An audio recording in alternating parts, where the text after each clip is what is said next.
தயவு செஞ்சு வெயிட் பண்ணாதீங்க அப்படின்னு. அவங்களுக்கு என்னன்னா நீங்கள் தான் கதாநாயகன், அட்லீஸ்ட் நீங்கள் சப்போர்ட்டுக்கு வந்தால் நல்லாயிருக்கும் அப்படின்னு. நான் கண்டிப்பாக வரேன், ஆனால் நீங்கள் ஆரம்பிச்சிருங்க அப்படின்னு. உண்மையாக இது எதுவுமே பிளான் பண்ணி வரக்கூடாது அப்படின்லாம் எதுவுமே கிடையாது. உண்மையாகவே சாரி. நான் மேபி சாலிகிராமத்திலேயே வீடு மாற்றிக்கணும்னு நினைக்கிறேன். பிரசாத் தான் போகுது. இல்லை அப்படி இல்லை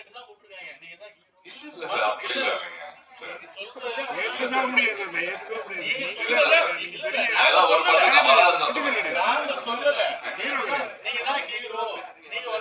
சரி, சந்தோஷம் சந்தோஷம். Okay okay okay. இதுவரைக்கும் நான் எந்த படத்துக்கும் வராமல் இருந்தேன் சார். நான் நடிக்காத படத்துக்கும் நான் வந்திருக்கேன் சார். ஸோ அதனால எனக்கு தெரியல நீங்கள் எதுக்காக இந்த கோவம் தெரியல. மேபி லேட் ஆனதால நீங்கள் கோவமாக இருக்கீங்க. சரி பரவாயில்ல சார், சாரி. நான் உங்களுக்கு பர்சனலாக இன்னொரு சாரியும் கேட்டுக்கிறேன். அண்ட் சார் சொன்ன மாதிரி கிட்டத்தட்ட நிறைய படங்கள் வந்து என்னோட படங்களே கிட்டத்தட்ட நிறைய இருக்கு லிஸ்ட்ல. ரொம்ப கஷ்டமான ஒரு டைம் படங்கள் ரிலீஸ் பண்றதுக்கு. ஸோ அது என்ன ஃபார்முலா, யாருனால என்ன காரணம் எனக்கு தெரியாது. நான் ஒரு நடிகராக போய் வேலை பண்ணிட்டு வரேன். இந்த மாதிரி விஷயங்கள் மேடையில் கேட்கும் போது தான் என்ன ஆக்சுவலாக போகுது அப்படின்ற விஷயம். நான் என்னால் முடிஞ்ச வரைக்கும் எல்லா OTTலையும் என்னோட படங்கள் இருக்கு. நானும் புது டைரக்டர்ஸ்க்கும் சரி, இல்லை ஏற்கனவே படம் பண்ண டைரக்டர்ஸ்க்கும் சரி நான் ரெஃபர் பண்ணி பார்க்குறேன். அங்கேயும் அவங்க வந்து ப்ரீ பிஸ்னஸ்ன்ற மாதிரி அது மாதிரி நிறைய விஷயங்கள் போயிட்டு இருக்கு. ஸோ ஹோப்ஃபுல்லி இந்த சுச்சுவேஷன் நிறைய மாறணும், லைக் நல்லதுக்கு மாறணும் நான் ப்ரே பண்ணிக்கிறேன். அண்ட் அது கண்டிப்பாக வந்து எல்லாருடைய சப்போர்ட்டும் இருக்கணும். அண்ட் சங்கங்களும் சரி, ஆக்டர்ஸும் சரி, இல்லை டெக்னீஷியன்ஸும் சரி, இது கண்டிப்பாக அது ஒரு ஒரு டீமாகவும் சரி, ஒரு ஃபேமிலியாகவும் சரி, இதுக்கு மெனக்கெட்டோம்னா கண்டிப்பாக ஒரு நாள் நம்ம ஜெயிப்போம் நான் நினைக்கிறேன்.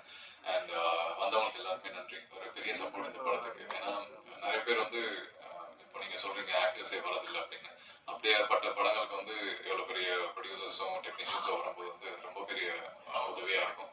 அண்ட் இந்த விமென்ஸ் டேக்காக இது கண்டிப்பாக ஒரு ஸ்பெஷல் டேன்னு நான் சொல்கிறேன். நான் நிறைய புதுமுக இயக்குநர்கள், அதுக்கப்புறம் புதுமுக டெக்னீஷியன்ஸ்க்கு வந்து நான் நிறைய ஹெல்ப் பண்ணியிருக்கேன். நிறைய பாடமும் கற்றுட்டு இருந்திருக்கேன். ஸோ நான் இப்போ கிட்டத்தட்ட பெரிய படங்கள் பண்ணாலுமே ஏன் நடுவில் இந்த மாதிரி சின்ன படம் போகணும் நிறைய பேர் கமெண்ட்ஸ் பண்ணுறாங்க. லைக் கமெண்ட் வந்து கிட்டத்தட்ட பப்ளிக்காக என்னோட இன்ஸ்டாகிராம் ப்ரொஃபைல்லேயே வந்து கேட்பாங்க.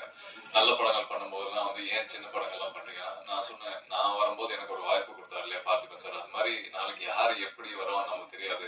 ஸோ அதை ஆரம்பிக்க ஒரு விதையாக வந்து நான் இருக்கலாமே அப்படின்ற ஒரு சந்தோஷம் தான் எனக்கு, வேறு எதுவுமே கிடையாது. ஸோ எனக்கு என்னன்னா இண்டஸ்ட்ரியில் நான் சர்வே பண்ணது லைக் 11 இயர்ஸே வந்து எனக்கு பெரிய கனவு மாதிரி இருக்குது. அது எப்படி நடக்குதுன்னு தெரியாது. ஸோ ஒவ்வொரு மேடையும் ஒவ்வொரு படமும் வந்து நான் கொண்டாட வேண்டிய ஒரு ஆர்டிஸ்டாக தான் நான் இருக்கேன். ஸோ எனக்கு ரொம்ப சந்தோஷம் இந்த படத்தில் இருந்ததில். அண்ட் கண்ணன் சார் வந்து ஃபுல்லாகவே என்னை கோஆர்டினேட் பண்ணி இந்த படத்துக்கு ஹெல்ப் பண்ணியிருந்தாரு. ஸோ தேங்க்யூ சார் உங்களுக்கு. And PG Muthiah sir, LVM sir எல்லாருமே வந்து படத்துக்கு ரொம்ப ஹெல்ப் பண்ணியிருக்காங்க. நம்ம மட்டும் கொஞ்சமாக பேசுவோம். என்னப்பா மாறவே மாட்டீங்களா நீங்கள்?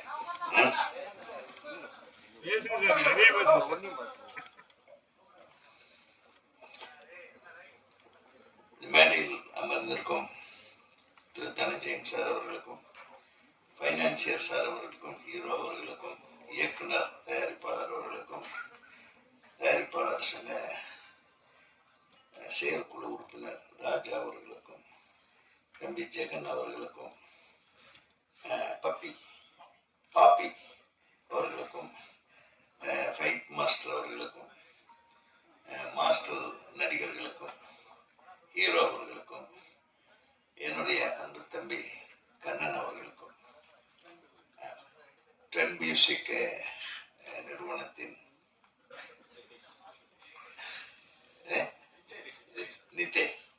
ஜிதேஷ் அவர்களுக்கும் மற்றும் எனது வளர்ச்சியிலும் நான் இப்போ படம் பண்ணாமல் இருக்கிறதுக்கும் காரணமாகிய எனது அன்பு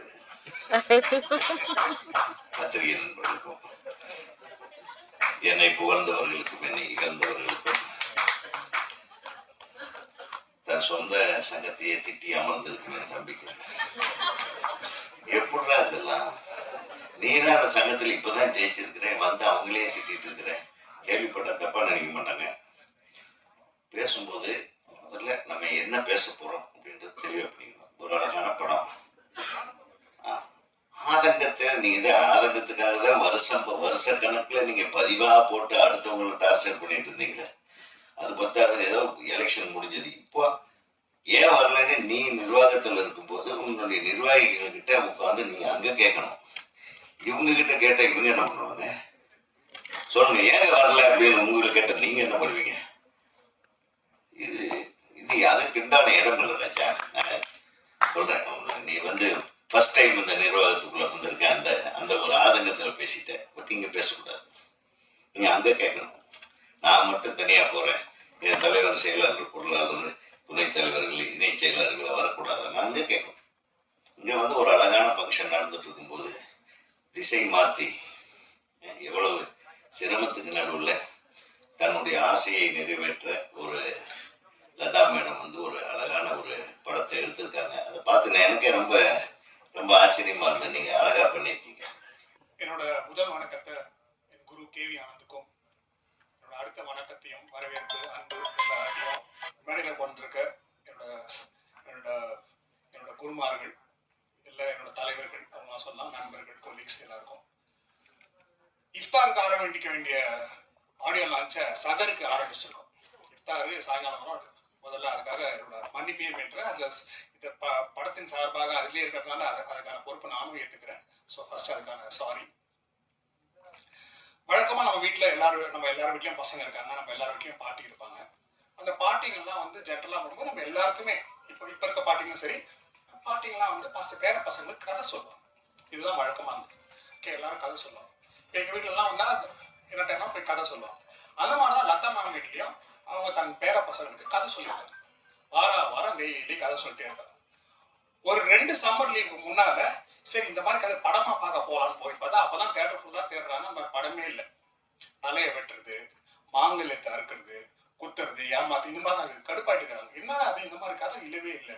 வழக்கமாக நம்ம வீட்டை பாட்டிக்கு சினிமாவுக்கு நான் சின்ன வயசுல இருக்கும்போது எங்கள் பாட்டி பக்த துருவமா பாருங்கண்டையா நான் படம்லாம் கூட்டின்னு போயிருப்பாங்க. ஆனால் என்னைக்குன்னா எங்கள் பாட்டி எனக்காக ஒரு படம் என்ன தலைவியே அடிச்சிடும். ஆனால் இந்த பாட்டி நம்ம பேர பசங்களுக்காக கதை மட்டும் இல்லாமல் எப்படி படம் வேணுமோ ஒரு படமாகவே எடுத்திருக்காங்க. In fact Quentin Tarantino film maker சொல்கிற முதல் அட்வைஸ் என்னன்னா, do the movies that you want to see. It's excellent thing. அவர் அப்படிதான் படம் எடுத்தாரு. He says that every aspiring filmmaker says, நீ என்ன மாதிரி படம் நீங்க பார்க்க விரும்புறியோ அந்த மாதிரி படம் எடுங்க அப்படின்னு சொல்லுங்க. அதுதான் லதா மேடம் எடுத்தாங்க. ஃபர்ஸ்ட் அதுக்காகவே வந்து இட்ஸ் அளப்பெரிய விஷயம். யோசிச்சு பாருங்க, இப்போ லதா படம் எடுக்கணும்னு ஆசைப்படுறாங்க. ஷாப்பிங் போகும்போது நம்ம என்ன பண்ணுவோம், தலைமை போய் பேர பசங்க ஷாப்பிங் கூட்டு போகணுன்றாங்க, காசு கொடுங்க அப்படின்னா இவனுங்க ஏற்கனவே வீட்டில் சும்மா இருக்க மாட்டேன்றாங்க, காசே தர மாட்டாங்க. ஆனா அவர் கணவர் காசு கொடுத்து போய் படம் எடுமான்னு இருக்காரு. இவங்க இந்த படத்துல பண்ண காசை 30% மியூச்சுவல் ஃபண்ட்ல, 20% கோல்ட்ல, 30% சில்வர்ல, மீதி ஃபிக்ஸட் டெபாசிட் போட்டிருந்தா 100% இதை விட பெரிய லாபம் சம்பாதிச்சிருவாங்க. So what I want, the point I'm trying to say is, இந்த படத்துல வந்து ஒரு ஆழமான அன்பு, மிகுதியான ஆர்வம் இதெல்லாம் கலந்துருக்கு. And it shows on the screen. And Sunday is women's day. So இங்கே கொஞ்சம் only a very few little women are there.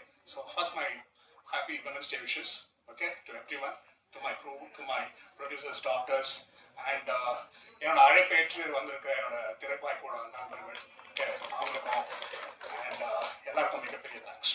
இந்த படத்துக்கு இருக்கவங்க எல்லாருக்குமே வணக்கம். மேடையில் இருக்க பெரியவங்களுக்கு எல்லாருக்குமே வணக்கம். மரகத மலை, எனக்கு இந்த படத்துல வந்துட்டு கண்ணன் சார் தான் எனக்கு வந்து ஆக்சுவலாக மேம் இன்ட்ரோ பண்ணாங்க. மேம் சாங் அவ்வளோ ஒரு சூப்பரான ஒரு சாங்கு. அதை எடுத்து முடிக்கணும்னு சொல்லும்போது எனக்கு அந்த சாங்லேயே ரொம்ப ஆர்வம் ஜாஸ்தியாக போச்சு. எனக்கு ஃபைட் மாஸ்டருக்கு தான் அந்த செட்டில் சண்டை. அவர் ஃபைட்டும் பண்ணணும், நான் சாங்கும் பண்ணணும். ஸோ அந்த ஈக்குவலன் அந்த சாங் பண்ணும்போது எனக்கே கீழே உட்காந்து பார்க்கும்போது ரொம்ப நல்லா இருந்துச்சு. ஏன்னா சந்தோஷம் அவங்களும் ரொம்ப எனக்கு ஒத்துழைச்சாங்க. Thank you for everything. Thank you ma'am, இந்த வாய்ப்பு கொடுத்ததுக்கு ரொம்ப ரொம்ப தேங்க்ஸ். இந்த படம் நல்லா ஹிட் ஆகணும், பசங்க எல்லாருமே என்ஜாய் பண்ணணுன்றது என்னோட ஆசை. Thank you so much. வெயிட் பண்ணாங்க, அதுக்கேற்ற வந்துட்டு அவுட்புட் தான் இப்போ கொடுத்துருக்கேன். ஆக்சுவலி வந்து குழந்தைகளுக்கும் பிடிக்கிற மாதிரியும் ஒரு ஹீரோயிசம் கலந்த ஒரு நல்ல ஒரு ஆக்ஷன் பிளாக் கொடுத்ததுக்கு ரொம்ப தேங்க்ஸ் மேம்.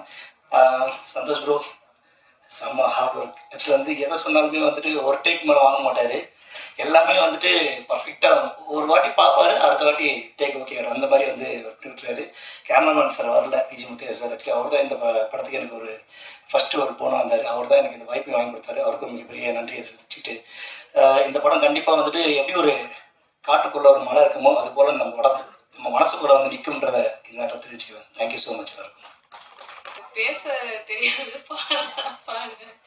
ஸோ இதில் வந்து எல்வி முத்து கணேஷ் மியூசிக்கில் ஒரு நல்ல சாங் பாடியிருக்கேன். டைரக்டர் மேம் தான் வந்து லிரிக்ஸை எழுதியிருக்காங்க. இப்போ நான் ட்ரெய்லர் பார்த்தேன், ரொம்ப நல்லா இருந்தது. சந்தோஷ் பிரதாப், ஜெகன் எல்லாருக்கும் என்னுடைய best wishes. Thank you press, thank you. எனக்கு பேச தெரியாது, சாரி.